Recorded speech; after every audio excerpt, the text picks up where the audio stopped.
ఆకివీడు పెద్దపేట రామాలయ పునర్నిర్మాణానికి శంకుస్థాపన 8 నెలల్లోనే ఆలయం పూర్తి చేసి దర్శనాలు కల్పిస్తామన్నారు రఘురామకృష్ణరాజు.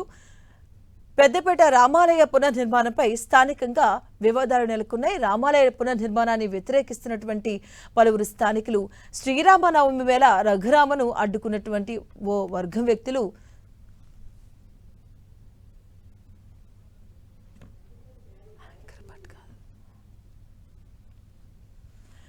ఎస్సీలను ఉద్దేశించి రఘురామ చేసినటువంటి వ్యాఖ్యలతో దుమారం నెలకొంది. రఘురామ వ్యాఖ్యలను ఎస్సీలను కించపరిచాయంటూ కూడా మందకృష్ణ దీనిపై కూడా రియాక్ట్ అవ్వడం జరిగింది. రఘురామపై సీఎం చంద్రబాబుకు స్వయంగా వెళ్లి ఆయనతో పర్సనల్ గా ఫిర్యాదు చేస్తానన్నారు మందకృష్ణ. ఆకివీడు పెద్దపేట రామాలయ పునర్నిర్మాణానికి శంకుస్థాపన చేయబోతున్నారు ఈ రోజు డిప్యూటీ స్పీకర్ రఘురామకృష్ణరాజు. 8 నెలల్లోనే ఆలయాన్ని పూర్తి చేసి దర్శనాలు కల్పిస్తామని ఆయన ప్రకటించేశారు.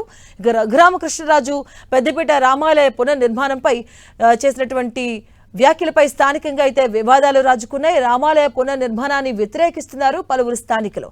ఇక శ్రీరామనవమి వేళ రఘురామ చేసినటువంటి ఈ వ్యాఖ్యలను అడ్డుకుంది ఓ వర్గం వ్యక్తులు కూడా. ఎస్సీలను ఉద్దేశించి రఘురామ చేసినటువంటి వ్యాఖ్యలపై అక్కడ దుమారం లేపింది. ఈ వ్యాఖ్యలతో దుమారం రాజుకుంది అక్కడ. రఘురామ వ్యాఖ్యలు ఎస్సీలను కించపరిచాయన్నట్టుగా మందకృష్ణ అయితే దీనిపైన రియాక్ట్ అవ్వడం జరిగింది. రఘురామపై సీఎం చంద్రబాబుకు ఫిర్యాదు చేస్తామని మందకృష్ణ తెలియజేశారు.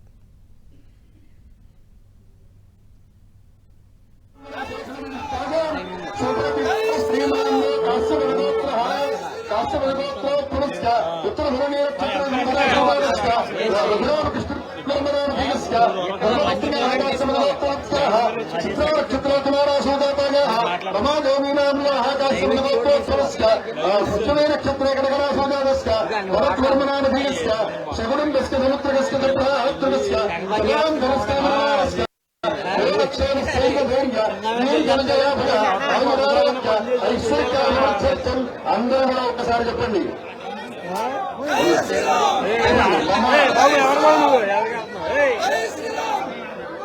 అందరూ ఒకసారి